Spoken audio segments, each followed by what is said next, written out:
함께 볼 하나님의 말씀은 창세기 16장 1절에서 16절까지입니다. 다소 길지만 함께 우리가 같이 집중해서 교독해서 읽도록 하겠습니다. 제가 한 성경 구약 18페이지에 있습니다. 찾으셨으면 제가 먼저 16장 1절 말씀 읽도록 하겠습니다.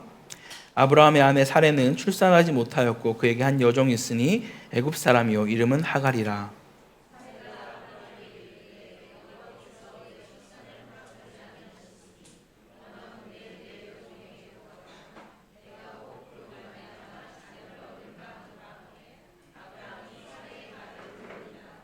아브라함의 아내 사레가 그 여종 애굽 사람 하갈을 데려다가 그 남편 아브라함에게 첩으로 준 때는 아브라함이 가나안 땅에 거주한 지 10년 후였더라.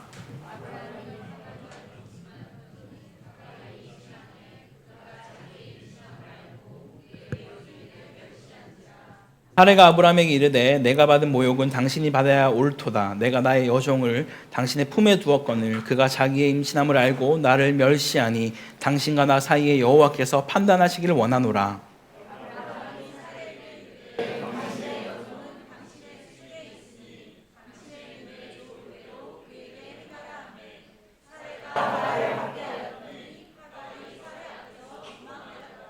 여호와의 사자가 광야의 샘물 곧 술길 샘 곁에서 그를 만나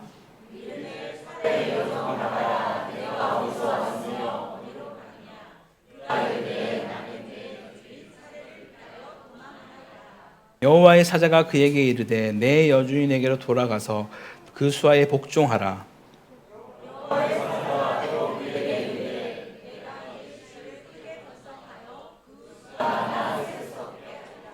여호와의 사자가 또 그에게 이르되 내가 임신하였은즉 아들을 낳으리니 그 이름을 이스마엘이라 하라. 이는 여호와께서 내 고통을 들으셨음이니라.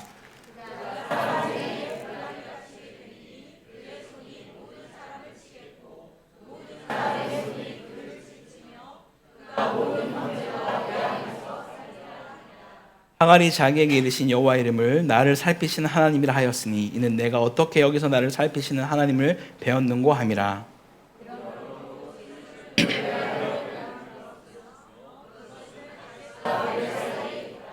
하갈이 아브라함의 아들을 낳음에 아브라함이 하갈을 낳은 그 아들의 이름하여 이스마엘이라 하였더라. 하갈이 아브라함에게 이스마엘을 낳았을 때 아브라함이 86세였더라. 아멘. 할렐루야. 오늘 변함없이 은혜의 자리로 또 말씀 앞에 또 복음을 사모함으로 이곳에 오신 모든 성도님들 가운데 그리스도의 평강과 긍휼과 은혜 가득하기를 간절히 축원합니다. 정말 오랜만에 9월 8일에 하고 약 5주 만에 이렇게 다시 이 자리에 서게 되니 참 감회가 새롭습니다. 우리 성도님들이 어떤 상황 속에서 이렇게 또 흘러가고 있는지를 알고 있으니까 조금 덜 당황하시는데 한국에서 저를 또 기도하고 응원해 주시는 분들이 제가 혹시나 아픈 건가 아니 무슨 일이 있는 건가 아니 목사가 바뀌었나 왜 4주 동안 계속해서 다른 분의 설교가 올라오는지를 많이 궁금해 하시더라고요.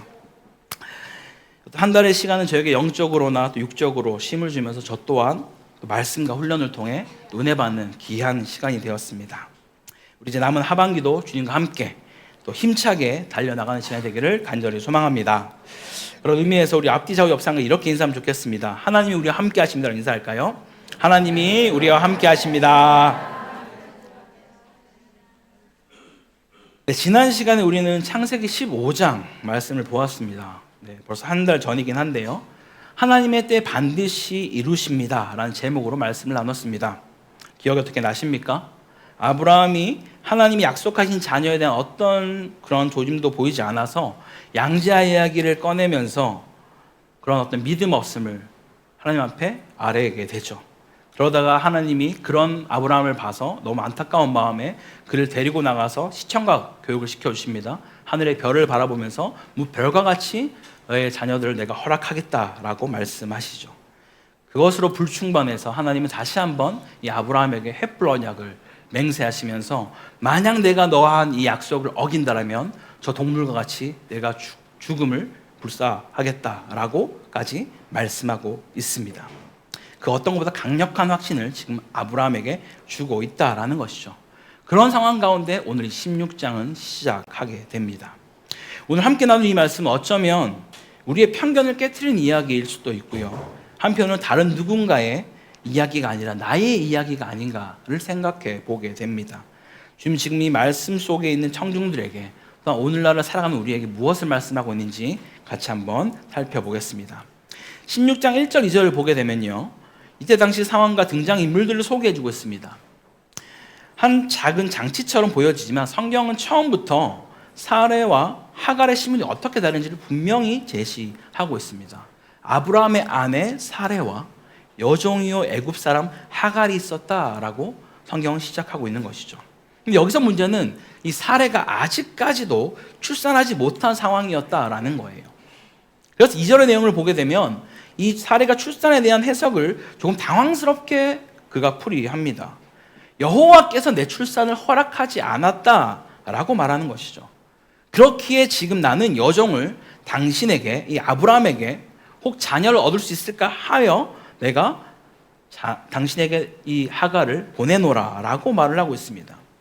더 놀라운 것은요, 이 사레의 제안에 이 아브라함, 그 바로 전에 믿음을 의롭다함을 받은 그가 이것을 그냥 덥석 수락하고 마는 것이죠. 그런데 그 3절에서 이렇게 한 이유를 부연 설명해 주고 있습니다. 지금 이 첩인 하갈을 아브라함에게 준 때가 하나님이 약속하시고 나서 불과 1년 정도 지난 때다라고 말하면 좀 너무한 거겠지만, 자그마치 10년이라는 시간 동안 그들은 나름 기다리고 기다렸다라고 생각했던 것이죠. 이 히브리 문화 안에서는 10년이라는 수는 좀 완전수를 뜻하는 것이기 때문에 뭔가 이 정도면 내가 기다릴 만큼 기다리지 않았나라는 생각으로 지금 첩을 주게 됐다라는 겁니다. 즉 아브라함 나이로 85세 때 첩을 얻게 되었다라는 것입니다. 자, 여러분, 물론 우리는 후에 누구를 통해 자녀가 또 출산되고 누구를 통해 하나님이 택자로 삼으셔서 예수 그리스도까지 가게 되는지를 우리는 알고 있습니다. 하지만 지금 그런 모든 상황을 모르고 그냥 본다라고 했을 때 이 상황이 좀 어떻습니까? 사레와 아브라함이 지금 한 행동이 어쩌면 지극히 합리적이고 당연한 행동처럼 보여질지도 모르겠습니다. 어떤 면에서는 하나님의 언약을 이루어드리기 위해서 그들이 최선을 다하고 있는 것이 아닌가라고 생각할 수도 있습니다. 심지어 이때 이 지역 문화가 어땠냐 하면요, 자식을 낳지 못하는 것은 너무나 수치스러운 일이었기 때문에 이 여주인을 따르는 종을 줌으로써 자식을 얻는 것은 그때 당시 아주 그냥 흔한 문화 중에 하나였습니다. 하루 이틀도 아니고 10년 동안 얻지 못하는 그런 상황 가운데 그들이 하나님이 이 아브라함을 통해서 번성케 하시는 그 약속을 이루기 위해서 어쩌면 그들 노력했을지도 모르겠습니다. 대체 이 상황에서 이 사레와 아브라함은 무엇을 놓치면서 이 일을 진행했던 것일까요? 어쩌면 마치 이 모습은 우리가 에덴 동산에서 이 뱀의 꼬임에 빠진 하와가 그에게 선악과를 건네받고 그것을 아담에게 줌으로써 먹었던 그들의 모습을 좀 생각나게 합니다. 지금 사레는 어떻게든 하나님 말씀하신 바를 이루어드리기 위해서 애쓰는 것일 수 있으나 가장 중요한 것을 그는 놓치고 있다라는 거예요. 아브라함도 동일하게 자식이 없음을 하나님께 15장에서 한탄했습니다. 하지만 그는 하나님께 여쭈었다라는 거예요. 근데 여기서 하와는 하나님께 묻지 않았습니다. 그냥 그 당시 그 관습과 문화에 따라서 그렇게 여종을 아브라함에게 주었다라는 것이죠.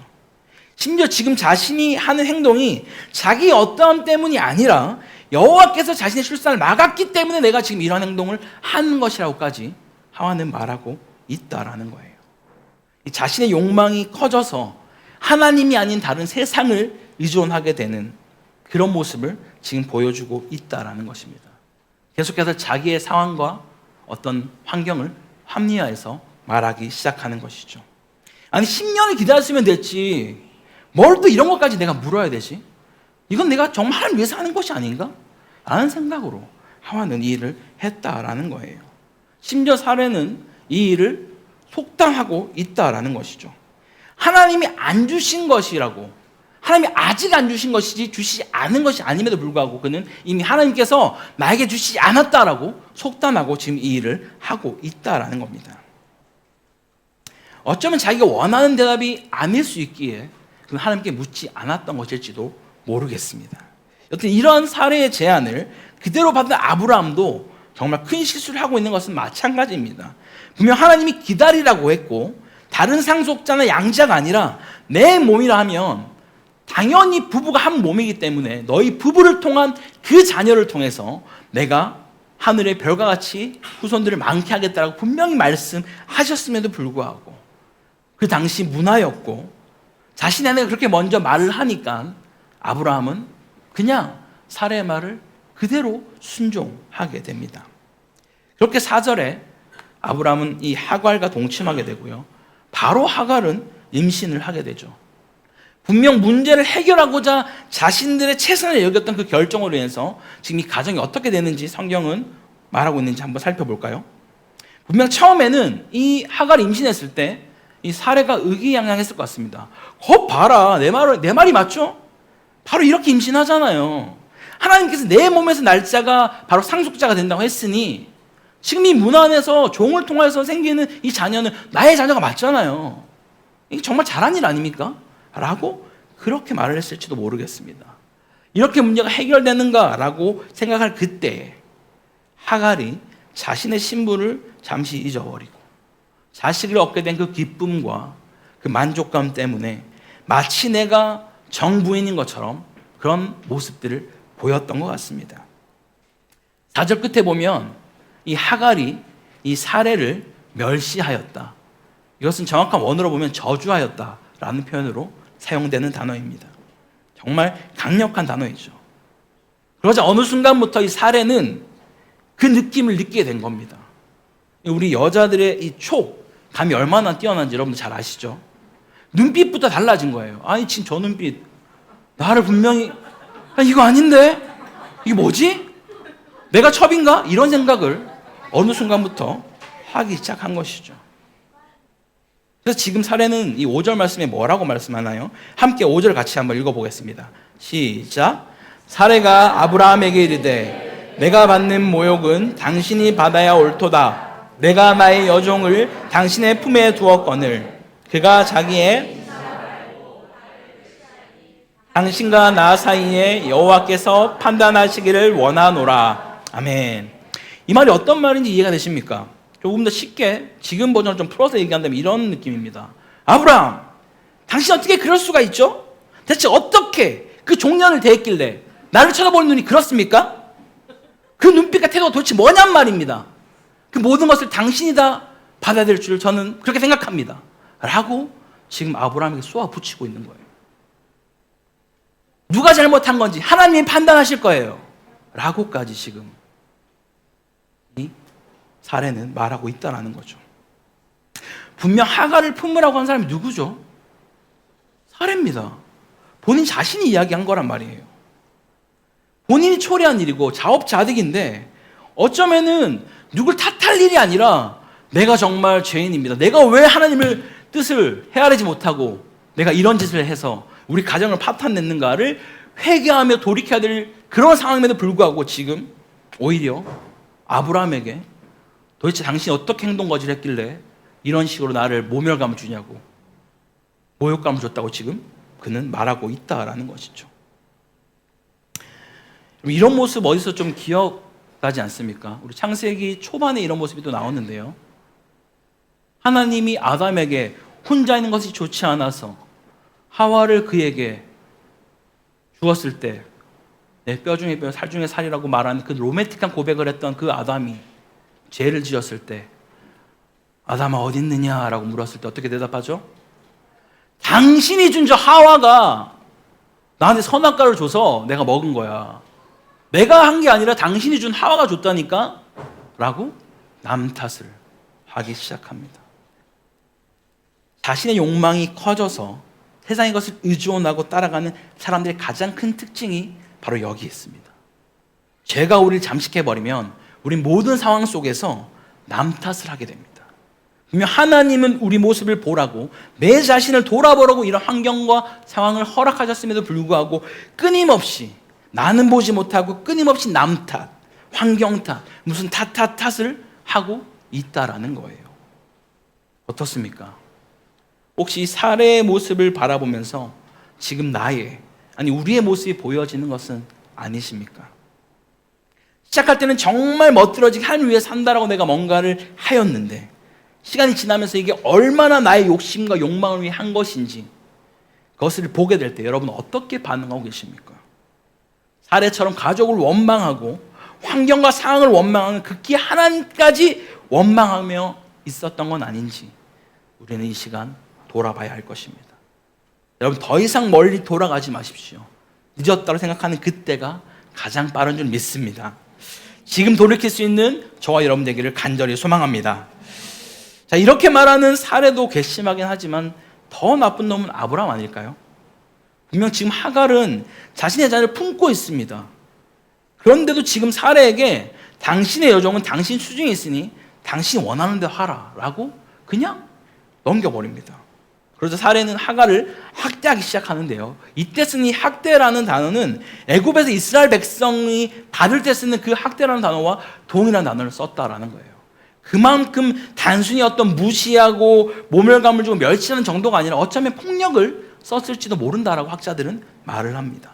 오죽하면 하갈이 그 임신한 몸을 이끌고 광야로 나아갔겠습니까? 그때 당시 광야로 나아간다는 것은 그냥 죽겠다는 의미와 동일한 의미입니다.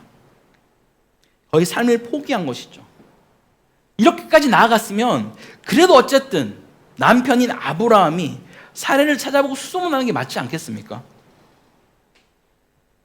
아니 더욱이 사례도 정말 하나님이 주실 상속자라고 믿으면서 하갈을 넣어준 거라면 물론 하갈이 괘씸하게 보일 수 있지만 이렇게까지 하는 게 과연 맞았을까요? 정말 자신이 하나님이 주신 거라고 믿는 태도였다면 그는 결코 이럴 수 없었을 겁니다.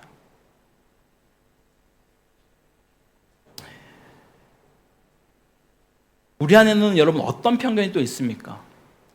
나도 모르게 이 하갈과 이스마엘은 하나님이 택한 자가 아니기 때문에 뭔가 이렇게 나가는 게 좀 맞지 않나? 왜 이렇게 가서 죽어도 괜찮을 것 같은데 어차피 하나님 택자는 이삭이고 이 하갈이 아닌데 라는 생각들이 우리 안에 있을지도 모르겠습니다.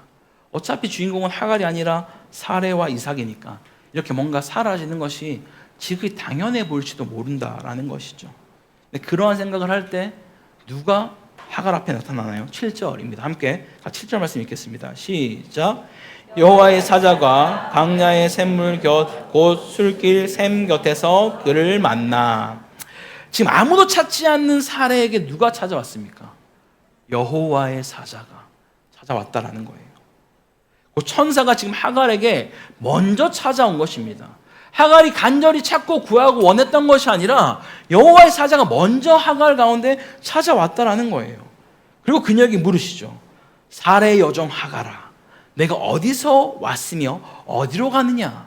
라고 묻고 있습니다. 이 질문하신 주님이 정말 이 상황을 모르셔서 하갈에게 물어봤을까요? 그랬더니 하갈은 또 어떻게 대답합니까? 우리 같으면 어떻게 얘기하겠어요? 그 나쁜 년 그 사례를 피해서 제가 도망 나왔습니다 라고 말하는 게 좀 당연하지 않을까요? 여러분 지금 광야 혼자 있는데도 막 제 여주인 사례께서 피해 이렇게 얘기하실 거예요? 아니잖아요. 근데 지금 이 하갈은 내 여주인 사례를 피하여서 제가 도망왔습니다 라고 이야기를 합니다. 그래서 여호와의 사자는 그럼 내가 너에게 피할 길을 줄 테니 이곳으로 가서 살아라 라고 말하지 않아요. 안타깝게도 내 여주인에게 돌아가 그 수하에 복종하라 라고 말합니다. 어떻게 좀 잔인해 보이십니까 여러분? 아닙니다. 이것은 잔인한 것이 아니라 오히려 하나님은 지금 살 길을 그 하갈에게 제시하고 있다는 거예요. 그 당시 이런 도망자로 살게 되면 본인뿐만 아니라 자식까지 평생 도망자로 살아야 하는 그런 삶을 살아가게 되는 것이죠. 심지어 그 광야에서 출산까지 가능할지도 그건 가능할 수 없는 일인 상황인 것이죠. 그래서 반드시 하갈은 이 아브라함에게 돌아갔어야만 했습니다. 그런데 아까도 말씀드리지만 이 장면에서 우리가 함께 기억하고 살펴볼 것이 있습니다. 주님이 사례에게 한 질문, 내가 어디서 왔으며 어디로 가느냐라는 이 질문은 오래전부터 수많은 철학자들이 인생 가운데 했던 질문 중에 하나이기도 하죠. 세상에서는 도저히 찾을 수 없는 그 정답을 바로 우리 예수 그리스도 안에서 우리는 찾을 수 있다라는 것입니다. 우리는 창조주 하나님께서 창세전부터 우리를 신묘막측하게 지은 자들로 이 땅에 하나님을 예배하기 위해 지음받았고 그리고 이 땅에서 주님이 우리에게 맡겨주신 사명을 감당하면서 마지막 때 주님이 부르실 때 주님 곁으로 나아가는 그 삶이 우리가 어디로부터 왔으며 어디로 가야 하는지를 아는 자들이 바로 우리 믿는 자들인 줄 믿으시기 바랍니다. 지금 하갈은 감사하게도 이 하나님의 음성을 들으면서 자신의 정체성을 찾아가기 시작한 것이죠. 내 여주인 사례라고 고백한 것이 바로 이러한 고백입니다. 욱하는 마음으로 나왔지만 내가 정말 내 위치가 지금 내 여주인을 섬기는 종의 자리였지 라고 지금 그의 삶을 돌이키며 고백했다라는 것이죠. 그리고 어디로 가야 할지 그는 알고 나아가기 시작합니다. 심지어 이렇게 주류가 아니고 변방에 있는 그런 하갈의 모습이었지만 교만하고 자만해서 자신의 위치를 망각하고 있는 그런 주인 행세를 하려고 했던 하갈이었지만 그런 자에게도 주님은 지금 찾아가고 있다라는 거예요. 우리가 10절을 함께 같이 한번 읽어보겠습니다. 어떻게 주님이 이런 하갈에게 축복하고 있는지 같이 한번 살펴보겠습니다. 시작. 여호와의 사자가 또 그에게 이르되 내가 내 씨를 크게 번성하여 그 수가 많아 셀 수 없게 하리라. 아멘. 분명 주류도 아니었고 하나님의 이제 그 놀라운 족보를 이어갈 수 있는 그런 가문에 있는 자도 아니었지만 심지어 애굽 여인이었지만 하나님은 그의 삶 가운데 축복하고 있다라는 거예요. 그 축복이 여기서 끝나지 않습니다. 이어서 11절에는 하나님이 하갈에게 직접 그 복중에 있는 자가 아들이며 그 아들이 태어나면 이름을 이스마엘이라고 지어라 라고 말씀하십니다. 이 이름의 의미는 성경에 나온 대로 여호와께서 내 고통을 들으셨다라는 의미가 이 이스마엘이라는 이름의 의미입니다. 이것이 얼마나 귀하고 복된 일입니까, 여러분? 그 아들의 이름을 통해서 하나님은 지금 하갈에게 위로하고 있다라는 거예요. 물론 이어서 나오는 그 아들의 삶이 들나귀와 같이 되어서 모든 사람을 치겠고 우리가 아는 대로 지금까지도 이스라엘 백성과 대적하여서 있는 그 민족으로 남아있긴 하나 그럼에도 불구하고 하나님은 이들 가운데 일반 은총을 베풀며 그들을 인도하셨다라고 말씀하는 것이죠. 이런 축복을 주시는 하나님께 하갈은 감탄하여서 나를 살피신 하나님이다 라고 고백하며 그가 만나게 된 그 오아시스에서 그 샘물에서 내가 어떻게 여기서 나를 돌보시며 살피시며 나를 인도하신 하나님을 만나게 되었는가 라고 말하며 그 샘물의 이름을 부엘라 헤로이라고 짓게 된다라는 것이죠. 그리고 하갈은 다시 아브라함과 사례 곁으로 돌아가게 됐고 아들을 낳자 아브라함이 그 이름을 이스마엘이라고 짓게 됩니다. 그래서 오늘의 이 본문은 끝이 나게 되죠. 사랑하는 코딱지나무 한인교회 성도 여러분, 오늘 이야기를 들으며 여러분 어떤 생각이 좀 떠오르셨습니까? 누군가는 마치 사례가 내 모습인 것 같다, 혹은 하갈의 모습이 내 모습, 혹은 아브라함의 모습이 어쩌면 내 모습일지도 모르겠다라고 생각했을지도 모르겠습니다. 근데 우리가 주목해야 할 것은요, 내가 지금 어떤 처지에 있는 사람이다가 아니라 내가 어떤 형편과 상황에 있다 할지라도 나를 찾아와 주시고 만나 주시며 살피시는 그 하나님을 주목해야 하지 않을까요? 어떻게든 하나님의 영광을 위해 살아보겠다는 몸부림치며 시작했던 그 일이 설령 나의 욕망과 욕심을 위해 했던 일이라고 보여지게 될지라도 그런 상황 가운데 있는 나를 내버려 두지 않으시고 끝까지 찾아오셔서 나를 안으시고 품으시는 그 하나님을 우리는 주목해야 할 줄 믿습니다. 무엇보다 이 사레와 아브라함이 이 아들의 이름을 짓고 부를 때마다 어떤 생각이 들었겠습니까? 장안마치 이후로 13년 동안 하나님은 어떤 것도 말씀하지 않고 성경에 내용이 기록되어 있지 않습니다. 이삭을 얻을 때까지 13년의 시간을 더 기다리고 있습니다. 하지만 이 아들의 이름 이스마엘을 부를 때마다 그들이 생각하지 않았겠습니까? 여호와께서 내 고통을 들으시는구나. 이스마엘아, 들으시는. 부를 때마다 느끼지 않았겠어요? 그냥 이름을, 이 히브리 문화 안에서 이름을 그냥 짓는 것이 단 하나도 없습니다. 하나님이 이 고통 가운데 너희가 오래 기다리고 있는 거 알고 있어. 쉽지 않지, 정말 어렵지.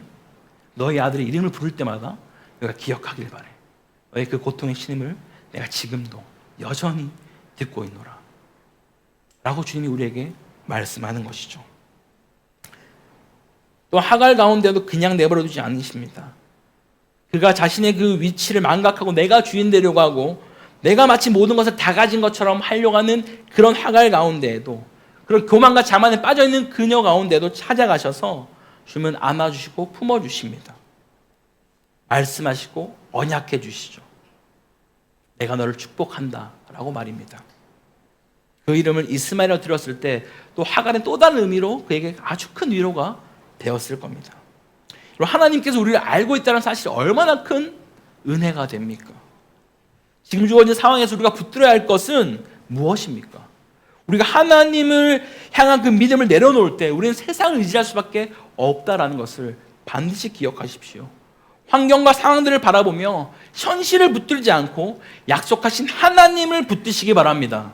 여전히 우리와 함께 하시며 나를 살피시고 나를 만나주시며 나를 인도하시며 나의 모든 필요를 채우시는 그 하나님만을 믿고 의지하며 살아가는 우리 모두가 되기를 간절히 축원합니다. 이 시간 함께 우리 같이 연약함을 좀 주님 앞에 고백하면서 나아가기 원합니다. 우리 아까 불렀던 찬양인데요, 주여 우린 연약합니다.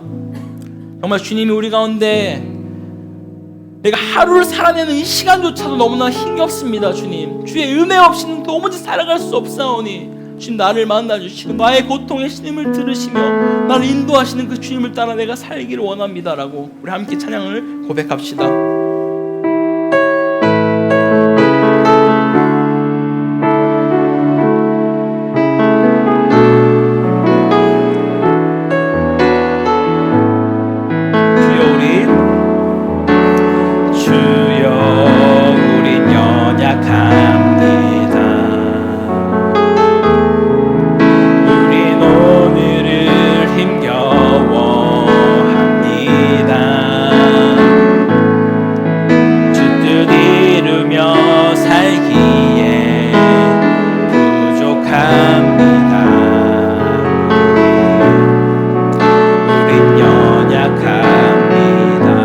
넘어집니다. 주여 우린 넘어집니다. 오늘 하루 또 실수합니다. 주의 긍휼을 구하는 죄인입니다. 주만 바라보 한없는 주님의 은혜, 한없는 주님의 은혜, 온 세상 위에 넘칩니다.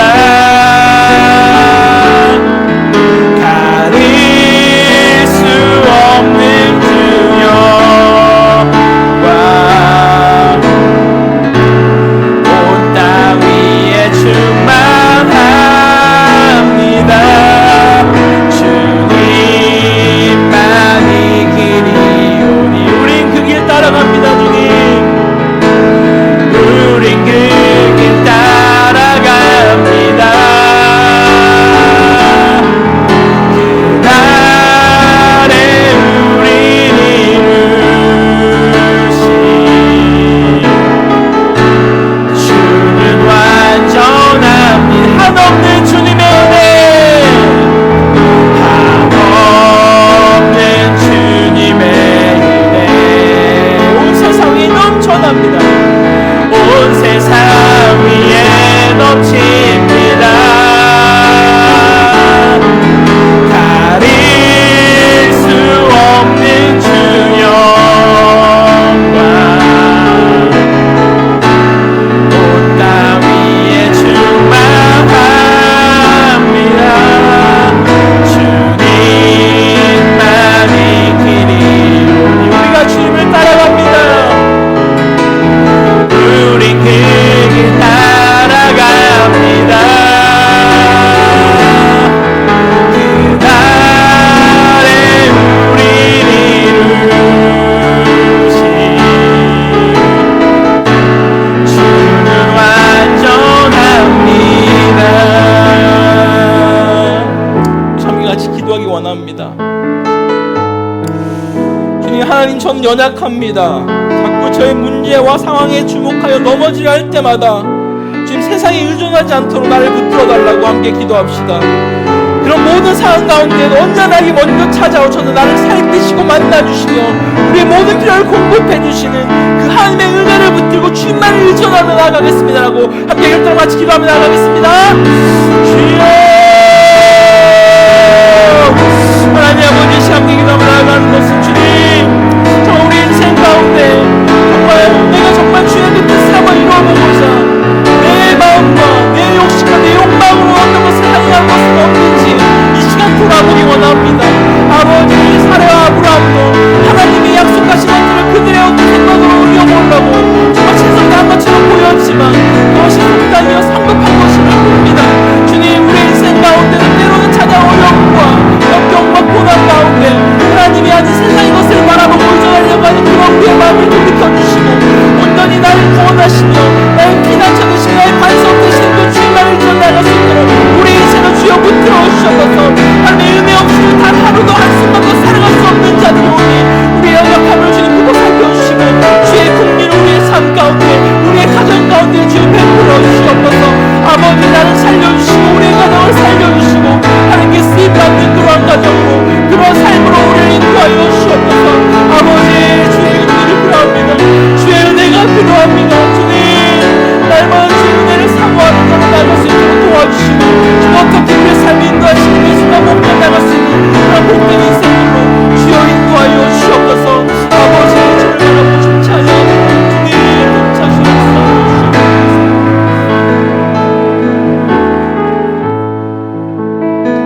하나님, 이 시간 우리가 또 다른 곳에 있지 않고 주의 말씀 앞으로 복음의 자리에 나올 수 있도록 인도해 주시며 감사드립니다.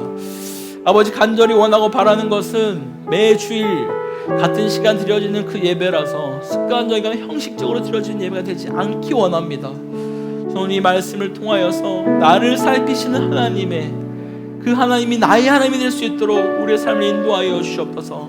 때로는 인생 가운데 찾아오는 그런 역경과 고난과 어려움이 있을 때마다 세상의 것을 의존하고 나아가는 것이 아니라 살아계신 하나님, 나에게 언제나 가장 좋은 것으로 응답하시는 그 주님을 내가 믿고 의지하며 기다리며 인내하며 나아갈 수 있는 그런 인생들로 붙들어 주시옵소서.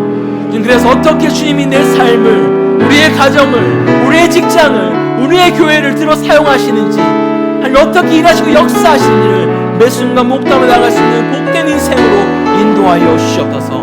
그리고 가운데 내가 주께 감사드리며 이 모든 것 살아계신 우리 예수 그리스도 이름으로 기도드립니다. 아멘.